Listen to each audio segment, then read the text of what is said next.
Amen.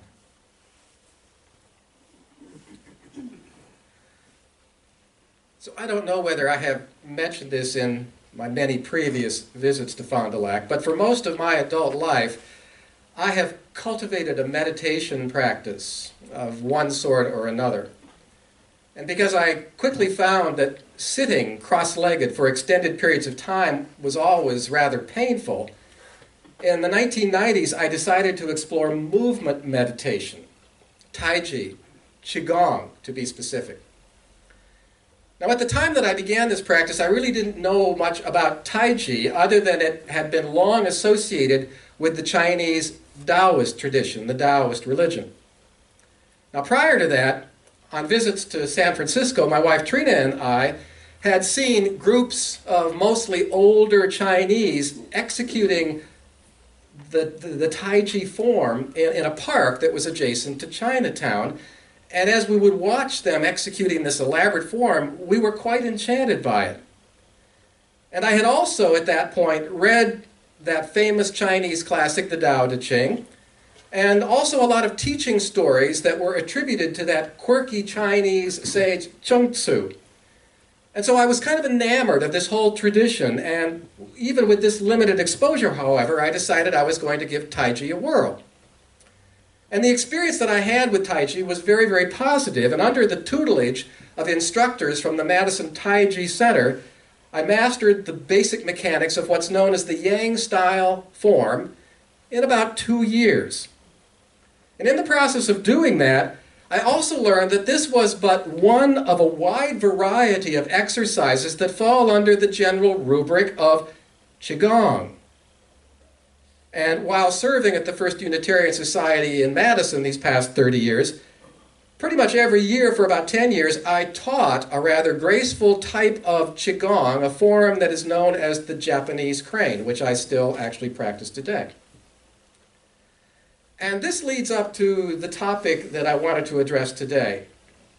You see, for people living in the Far East, the crane is a revered bird. It frequently appears in Oriental artwork, and long ago, the very distinctive mannerisms of the crane, its wing movements and its one-legged stances, these found their way into the meditation known as Qigong. And so did other movements based on tigers and bears and deer and monkeys.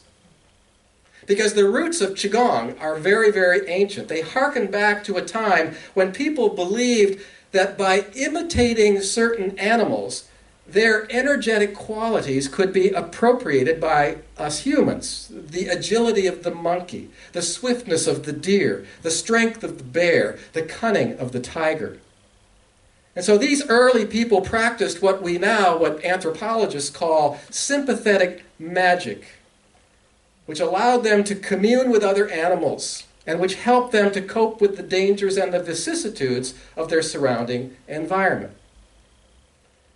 Now, what motivated those first practitioners some 4,000 years ago, well, it probably no longer motivates us today. We don't practice sympathetic magic.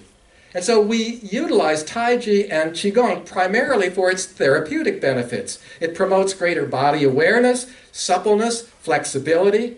Through it, we can develop a more stable posture and perhaps improved balance. Qigong also triggers the relaxation response and increases our mental acuity. As a form of complementary medicine, it is recommended by many holistic healthcare providers. And all of this is for the good. All of this is clearly to our benefit. But there may also be some merit in returning to the rationale that informed the early practitioners of Qigong, to strengthen our relationship with the other members of the animal world, the other sentient beings that inhabit this planet with us. But in order to do that, to enhance that connection, we must first acknowledge our own indissoluble connection to that sentient world.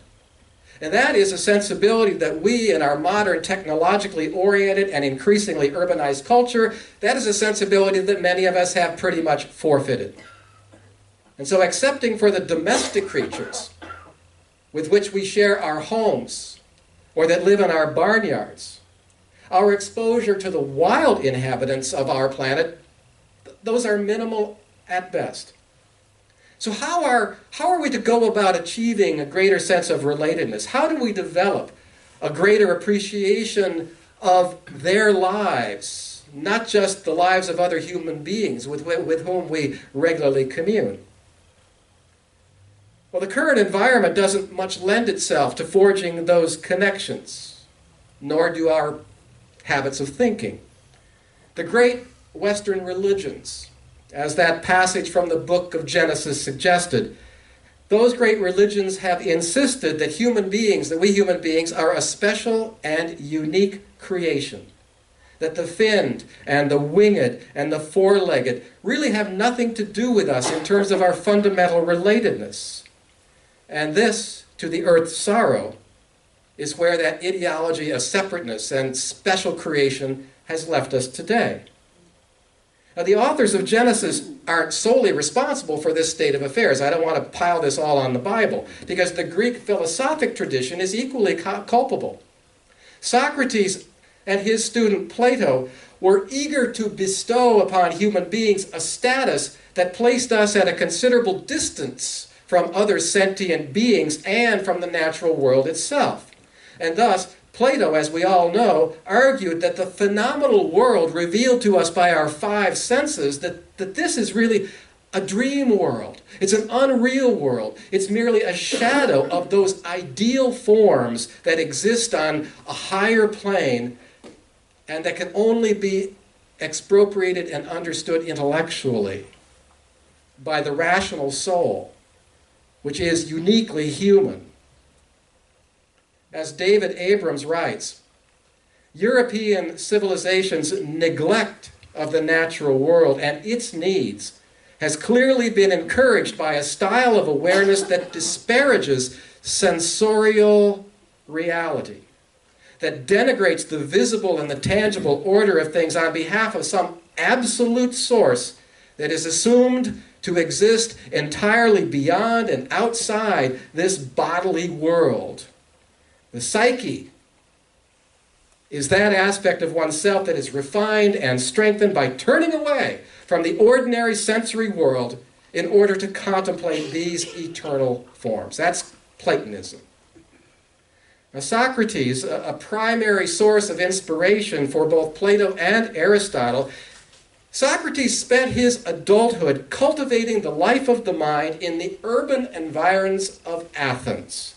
The natural world outside the Athenian gates held no appeal to him whatsoever. He said, I am a lover of learning, and trees and the countryside, they don't teach me anything, whereas the men here in town do. Socrates and his immediate successors heralded a monumental shift in the way that humans regarded themselves and their relationship to nature. In earlier times, Abrams notes, human beings paid rapt attention to nature's signs. And so, 700 years before Plato, the epic poet Homer's gods spoke directly to humans through the patterns in the clouds, through the waves, through the flight of birds. But then by Plato's era, such nature-based information was considered to have lost all of its meaning and all of its importance. These anthropocentric precedents have continued to inform our own appraisals of human nature. Instead of emphasizing the traits and the qualities that we share in common with other creatures, we are more likely to focus on the dissimilarities, especially those uniquely human attributes that give us, as we think, a qualitative edge over and the right to dictate terms to all other life forms.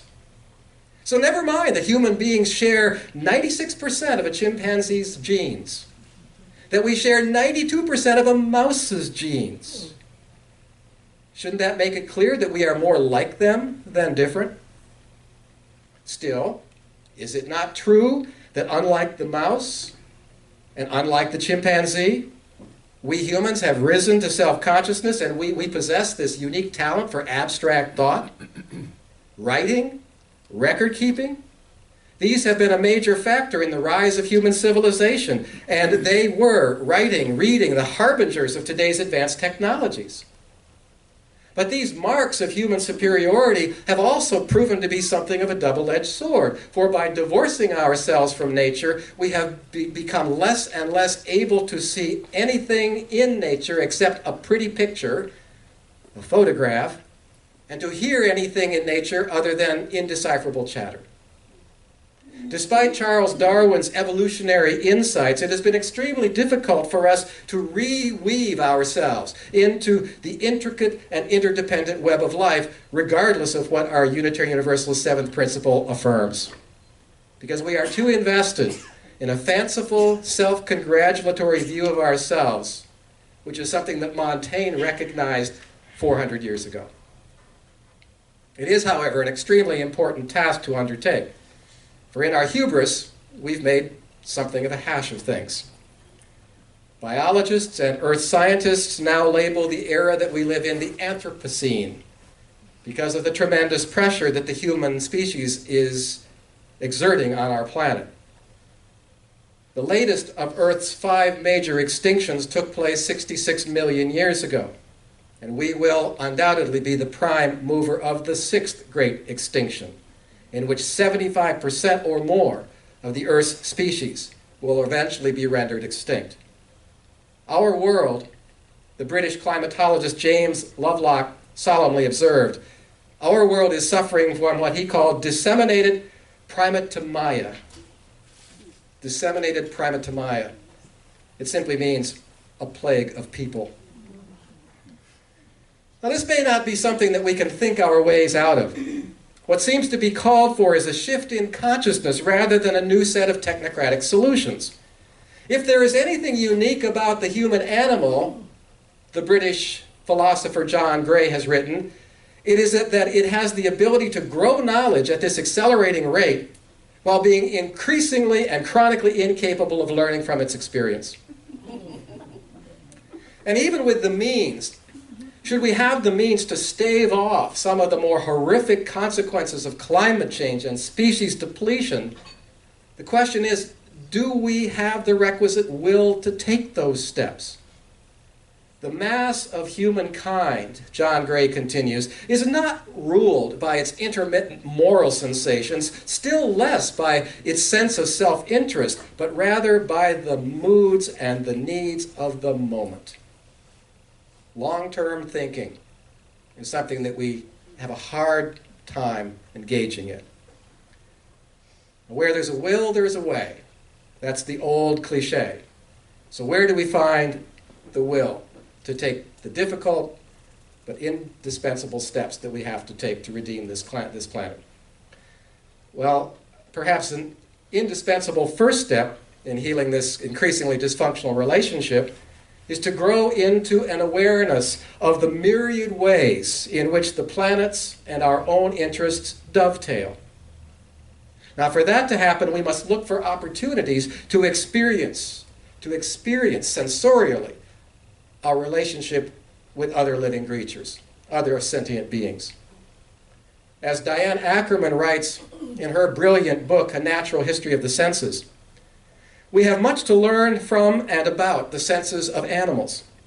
Otherwise, how should we hope to be good caretakers of our planet, should that turn out to be our role? Our several senses reach far beyond us. They are an extension of the genetic chain that connects us to everyone who has ever lived. And they bind us to other people and other animals across time and country and happenstance. And so what she's trying to say here, it isn't our minds so much as our 5 senses that elicit this sense of solidarity with nature and provide us with the opportunity to reconnect with our own essential animal being. And it is precisely our busy minds that keep us at a distance, that confine us to Plato's immaterial thought world, and that may prevent us from being in touch with what nature herself needs for us to know. Barbara Deming writes, "Spirit that hears each one of us, teach us to listen. Our own pulse beats in every stranger's throat. We can hear it in the waters, in the wood, and even in the stone. We are earth of this earth. We are bone of its bone. And we have forgotten this, and so the earth is perishing. So what the moment calls for is a more contemplative approach to this growing crisis. And there are many, many ways in which we can do that.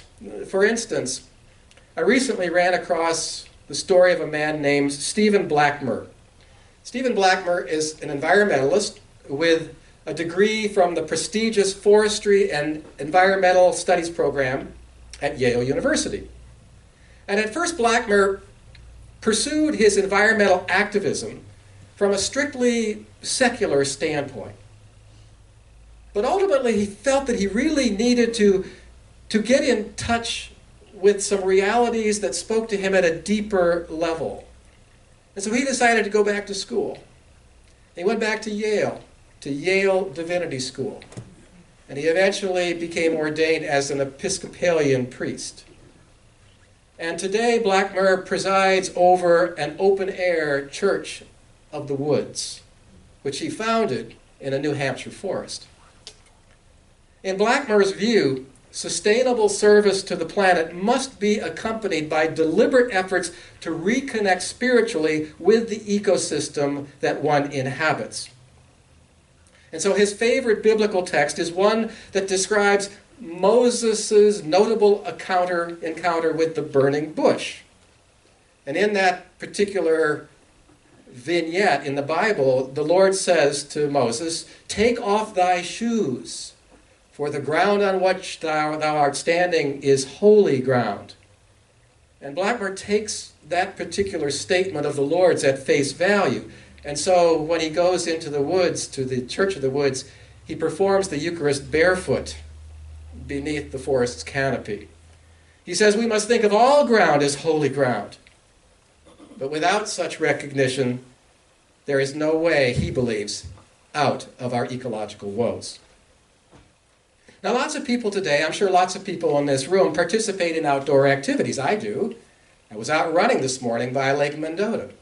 And we hike, and we bird, and we fish, and we hunt. But what someone like the good priest Blackmer offers is not simply another recreational opportunity whereby nature is once again placed in the service of our exclusively human interests. The recovery of reverence is his larger goal, and the regeneration of the empathetic response, the natural empathetic response that we should be having toward the natural world. Now, as a priest, Blackmer has chosen to place an ecological stamp on traditional Christian worship and to move that worship into a natural setting that is consonant with that shift. But there are many other means of achieving the same objective. Now, here in the upper Midwest, Qigong and Taiji are usually performed and practiced in a studio, indoors. But traditionally, Taiji has been an outdoor activity with practitioners gathering in places where those animal-inspired movements that I referred to earlier can match the environment and connect one with nature's restorative and healing powers. Slow and mindful walking in a woodland or in a prairie can have a very similar effect. And so the ostensible purpose in all of this is to circumvent that obsessive self-awareness, that interminable interior chatter, what the Buddhists call monkey mind, that interferes with this sensorial awareness. And the rituals that I've been mentioning today help us quite literally to come back to our senses. And when this happens, the environment begins to take on a new significance. The forces of nature begin to speak to us, and caring for nature begins to feel more like a natural act than just a moral obligation. So is this self-consciousness that we human beings boast of, is that really such a wonderful endowment? John Gray asks. It can be as much a disability as an asset, not only because of the way it alienates us from other life forms, but because that obsessive self-consciousness is always the underlying source of much of our worry and objectless anxiety. We all complain about that from time to time. Think of the animals, Walt Whitman wrote. They do not sweat and whine about their condition, nor do they weep for their sins. For us to experience a vital connection with the non-human world, self-consciousness must be temporarily suspended. And that's what a contemplative or spiritual practice is designed to do. It's not about going backward, returning to some primitive level of thinking and being. There is no going back. But as David Abrams suggests, we can come full circle. We can unite our capacity for cool reason with those sensorial and mimetic ways of knowing that we have abandoned. Now, this is a way of being in the world that the late poet Mary Oliver strove for. And it is a hallmark, as we all know, of her work. So I give her the last word this morning. She writes, "I'd seen their hoof prints in the deep needles. I knew they ended the long night under the pines, walking like two mute and beautiful women toward the deeper woods. So I got up in the dark and I went there. And they came slowly down the hill. They looked at me sitting under the blue trees. Shyly they stepped closer and stared from under their thick lashes, even nibbled at some damp tassels of weeds. This is not a poem about a dream, although it could be. This is a poem about the world that is ours, or could be." And then finally, one of them, I swear it, would have come to my arms. But the other one stamped a sharp hoof on the pine needles like the stamp of sanity, and they went off together through the trees. And when I awoke, I was alone, and I was thinking, so this is how you swim inward, and this is how you flow outward, and this is how you pray. Blessed be. And amen.